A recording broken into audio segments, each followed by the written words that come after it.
Hello, today we're going to continue our work with Target 4C, Drawing Conclusions. This is lesson 4.9, Using Studies Wisely. Our lesson outcomes for today are to identify whether it is appropriate to use information from a sample to make an inference about a population, and when it is appropriate to make an inference about cause and effect. We're also going to evaluate if a study has been carried out in an ethical manner. So what kind of conclusions can we make? We're going to go ahead and look at a study that says, does listening to music improve GPA?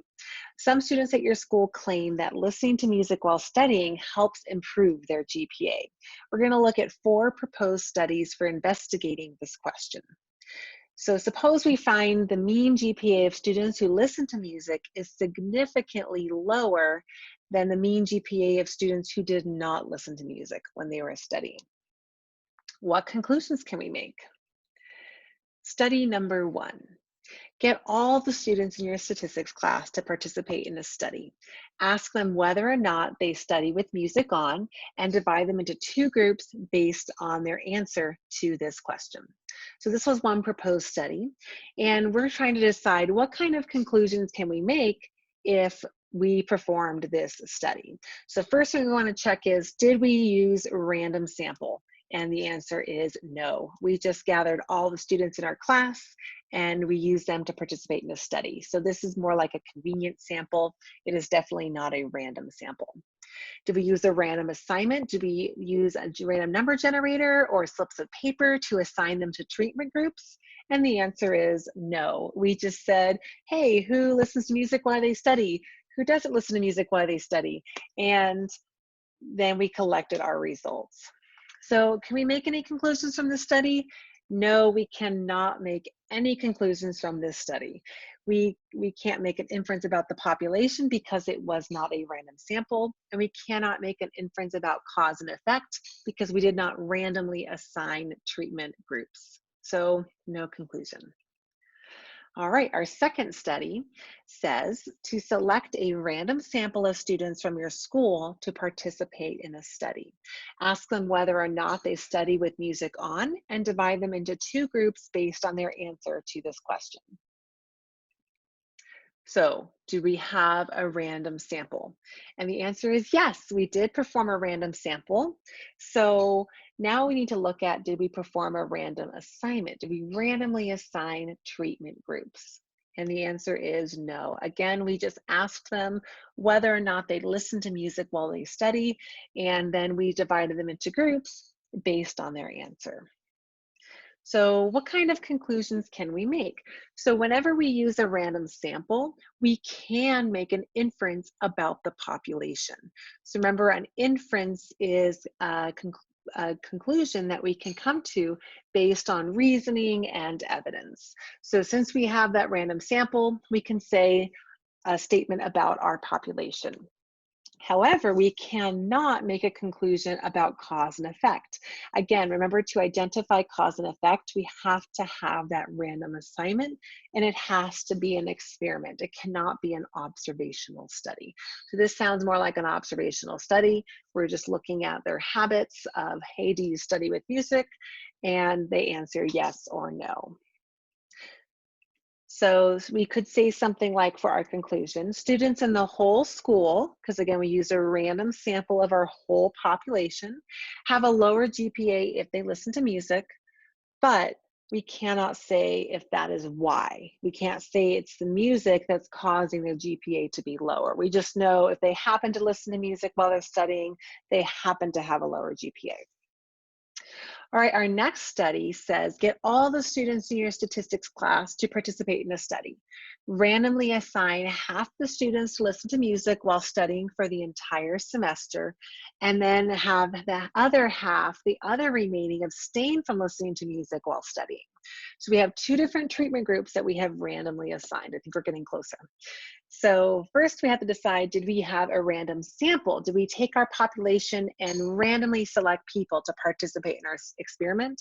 And unfortunately, again, no. We performed a convenient sample because we just used the students in our statistics class. Was this a random assignment? Yes, we did have 2 different treatment groups that were randomly assigned, and then they were also assigned a treatment to use during the course of the semester. So what kind of conclusions can we make? We have no random sample, but we do have a random assignment. So since there was no random sample, we cannot make an inference about the population. However, we can make an inference about cause and effect because we use that random assignment. So our conclusion can say something like this: for only the students in our class, so we can only say this is true for our statistics students, listening to music causes the GPA to go down. So again, if we were to use a random sample of the school, then we can apply our results school-wide. But since we just use a convenient sample of the students in our class, we can only generalize the results to the students in our class. And our last study, study number 4, says, select a random sample of students from your school to participate in a study. Randomly assign half the students to listen to music while studying for the entire semester, and the half remaining abstain from listening to music while studying. So do we have a random sample? Yes, we do. We took a random sample from our high school population. And do we have a random assignment? Yes, we do. We took our random sample and we randomly assigned them to 2 different groups, and then we randomly assigned treatments to those 2 groups. So what kind of conclusions can we make now? So we know that since we had a random sample, we can generalize our results to the entire high school population. And since we use a random assignment, we can identify cause and effect. So our results might say something like this: for all students in the whole school, listening to music is likely to cause the GPA to go down. All right, the scope of inference. So again, remember, inference means that we're making conclusions based on evidence and reasoning. So random selection of individuals allows us to make an inference about the population. So remember, that means if we have a random sample, then we can generalize our results to the entire population. Remember, random samples are less likely to be biased because everyone in our population has an equal chance of participating in the study.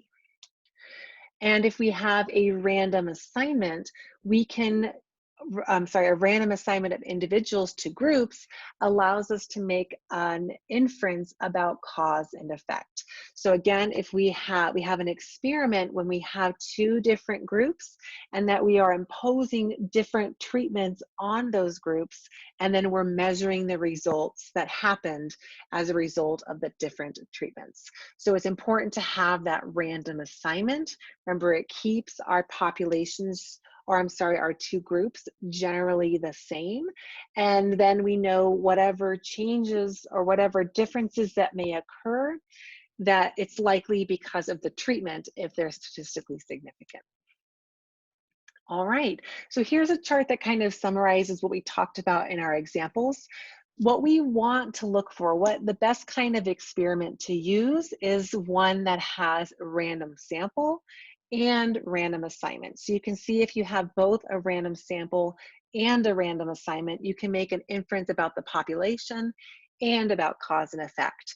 And if you're missing one of those parts, you're not going to be able to generalize the results of your experiment either to your population, or you're not going to be able to make a conclusion about cause and effect. So we're excuse me. So when we're performing an experiment, it's really important that we not only have a random sample, but we are also randomly assigning groups and treatments. Okay, so the second part of our lesson today deals with data ethics. So this is about conducting studies in an ethical manner. So although randomized experiments are the best way to make an inference about cause and effect, in some cases it's not ethical to do an experiment. Consider these important questions. So does texting while driving increase the risk of having an accident? Does going to church regularly help people live longer? Does smoking cause lung cancer? All of these are really good questions, and we could have a well-designed experiment that would help us answer these questions. However, It would be unethical to randomly assign an individual to text while driving, or to assign someone to go to church, or to assign them to smoke cigarettes. These would not be ethical studies to conduct. So the way we decide what is an ethical study is there's three basic principles. All planned studies must be reviewed in advance by an institutionalized review board charged with protecting the safety and well-being of all subjects. So again, yes, it has to protect the rights and the welfare of human subjects recruited to participate in research activities. So we're making sure that we're not harming people and that we're protecting them, their safety and their well-being. All individuals who are subjects in a study must give their informed consent before data are collected. So what that means is they have to be fully aware of what the experiment may entail, any risks that might be involved, and the nature of the experiment. They have to know everything, full disclosure, before they agree to participate in the study. And the third principle is that all individual data must be kept confidential. So only statistical summaries for groups may be made public. We can't say that this person had these results with their name attached. It can only be summaries about the entire group or the entire sample that is shared. So in order for a study to be ethical, it has to meet all three of these requirements. So let's look at an example. What would you do? Will people try to stop someone from driving under the influence? A television news program hired an actor to play an intoxicated driver and used a hidden camera to record the behavior of individuals who encountered the driver. Was this study carried out in an ethical manner? So first of all, we have a few red flags, right? We have participants that they didn't know they were part of a study. We had a hidden camera. So we had these people that were involved with this study, but they didn't have any kind of consent. They had no idea they were participating in the study. They had no idea what the study entailed. They had no idea what the repercussions of the study might be. So they need to make sure they have full understanding of what the study entails, and they have to agree to that. They have to have informed consent before the study is actually conducted. We also know that they were filmed for this television program, and that's clearly not confidential results. They have their faces and their results attached to their person. So it would not be a confidential result. So no, this study would not be carried out in an ethical manner. All right, up next, go ahead and find our application on Google Classroom. Please work through the problems on your own, and in our next video, we will go over the big ideas and the answers together. I'll see you then.